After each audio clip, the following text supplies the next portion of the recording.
Halo semuanya, perkenalkan nama saya Michelin Makailipesi dan teman saya Seng Kyungjang. Sekarang kami akan menjelaskan mengenai materi vektor dan gerak parabola. Tujuan kami dalam membuat video ini adalah dalam rangka sumatif interdisiplin, matematika minat, dan fisika. Selain itu, kami juga ingin membagikan apa yang telah kami pelajari selama satu trimester ini. Pada video ini ada beberapa materi yang akan kami jelaskan. Yang pertama mengenai vektor, mencangkup pengertian vektor, penggunaan vektor, dan kaitan vektor dengan pengetahuan lain. Dan yang kedua, permasalahan, mencangkup contoh soal vektor dan pembahasannya. Kami juga akan menjelaskan mengenai gerak parabola, yang mencangkup pengertian gerak parabola, penggunaan gerak parabola, dan penggunaan vektor dalam menganalisis gerak parabola. Dan yang terakhir, kami akan membahas permasalahan, contoh soal gerak parabola, dan pembahasannya. Yang pertama adalah vektor. Ini terdapat pengertian, penggunaan, dan kaitan dengan pengetahuan lain. Apa itu vektor? Nah, vektor adalah besaran yang memiliki besar atau panjang dan arah, misalnya kecepatan momen, gaya, percepatan, berat, dan tegangan. Secara geometris, vektor digambarkan sebagai ruas garis berarah, dengan panjang ruas garis menyatakan besar vektor dan arah garis menyatakan arah vektor. Secara analisis, sebuah vektor disajikan oleh n tupel terurut bilangan real, yakni U sama dengan A1, A2, A3, dan seterusnya. Dengan n adalah bilangan asli, untuk n sama dengan 2 dikatakan bahwa vektor berada di ruang dimensi 2, dan untuk n sama dengan 3 vektor berada di ruang dimensi 3. Berikutnya adalah manfaat vektor dalam kehidupan sehari-hari. Sebenarnya apa sih fungsi vektor dalam kehidupan sehari-hari?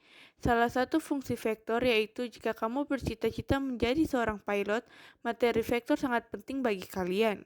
Pesawat terbang menggunakan komputer navigasi yang dihubungkan dengan cara vektor, sehingga seorang pilot yang mengemudi tidak salah arah atau berpindah di tempat yang tidak diinginkan. Selain itu, vektor juga bermanfaat dengan sains komputer, yaitu untuk pembuatan grafis. Grafis adalah gambar yang tersusun dari koordinat-koordinat. Dengan demikian, sumber gaya atau sumber gambar yang muncul pada layar monitor komputer terdiri atas titik-titik yang mempunyai nilai koordinat. Layar monitor berfungsi sebagai sumbu koordinat X dan Y. Grafis vektor adalah objek gambar yang dibentuk melalui kombinasi titik-titik dan garis dengan menggunakan rumusan matematika tertentu. Contoh software yang menggunakan vektor adalah CorelDRAW dan Adobe Illustrator. Dalam software komputer seperti AutoCAD, Google SketchUp, dan lain-lain terdapat penghitungan vektor yang terkomputerasi. Program tersebut berfungsi sebagai penggambar rancangan bangunan 3D sebelum membangun bangunan sebenarnya. Dalam program tersebut terdapat 3 sumbu X, sumbu Y, dan sumbu tegak atau 3 dimensional. Selanjutnya, saya akan menjelaskan mengenai kaitan vektor dengan pengetahuan lainnya. Vektor sangat erat kaitannya dengan matriks. Vektor adalah matriks yang memiliki satu kolom saja atau satu baris saja. Dalam navigasi, vektor berpengaruh besar pada keberadaan suatu lokasi, ditinjau dari tempat yang bergerak seperti kendaraan atau lainnya.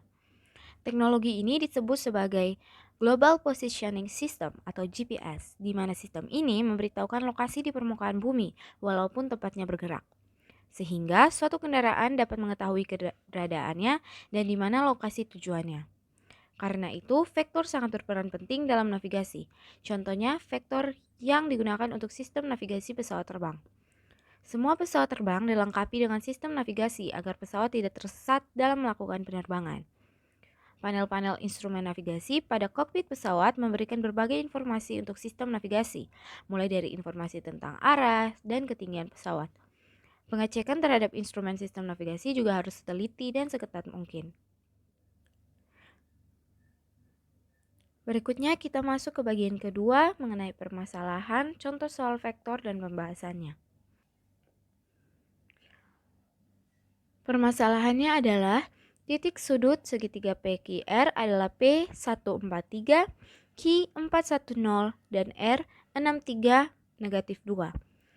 S pada RQ sehingga Q QS sama dengan 1/2 RQ. Tentukan panjang vektor PS. Hal pertama yang dapat kita lakukan adalah menuliskan apa yang dapat kita ketahui dari soal. Yang pertama, panjang QS adalah 1/2 RQ. Yang kedua, QS banding RQ adalah 1/2. Dan yang ketiga adalah QS banding RQ adalah 1/2. Selanjutnya kita masuk ke tahap pengerjaannya. Pertama-tama, kita dapat mencari vektor S dengan menggunakan perbandingan segmen garis.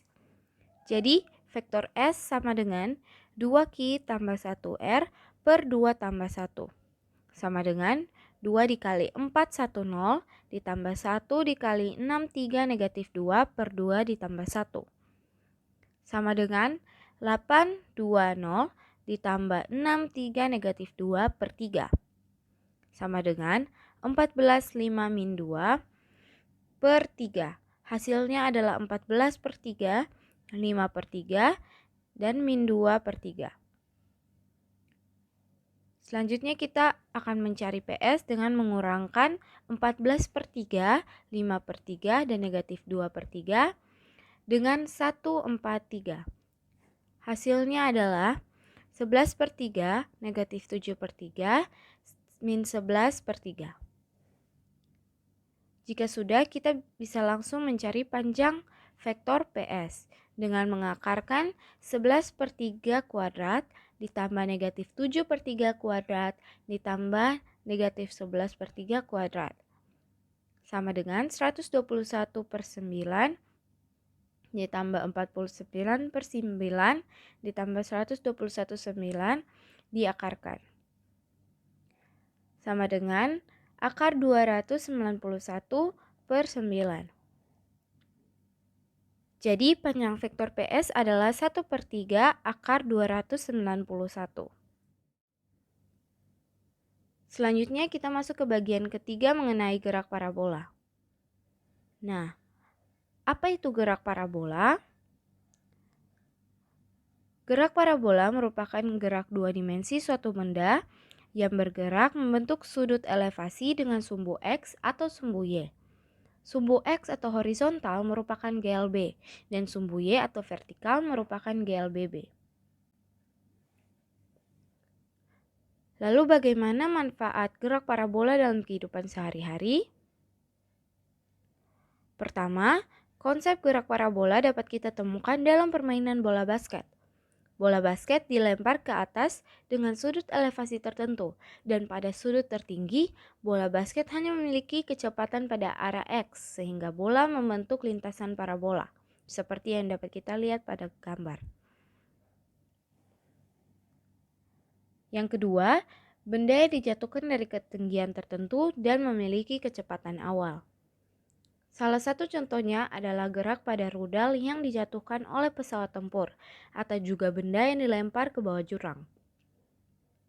Kedua contoh tersebut memberikan kecepatan pada benda sehingga benda bergerak secara parabola. Bagaimana penggunaan vektor dalam menganalisis gerak parabola? Vektor dan gerak parabola adalah hal yang berkaitan terhadap konsep vektor yang digunakan dalam materi gerak parabola. Perpindahan benda pada gerak parabola dinyatakan dalam vektor dimensi 3. Selain itu, besaran-besaran dalam gerak lurus juga dinyatakan dengan vektor. Misalnya, ukuran benda dapat diawali oleh sebuah titik materi atau partikel. Posisi titik materi dinyatakan dengan sebuah vektor yaitu vektor satuan, sedangkan vektor posisi menyatakan posisi materi atau benda tersebut dalam ruang dimensi 2 atau bidang datar. Posisi ini dinyatakan oleh vektor posisi F.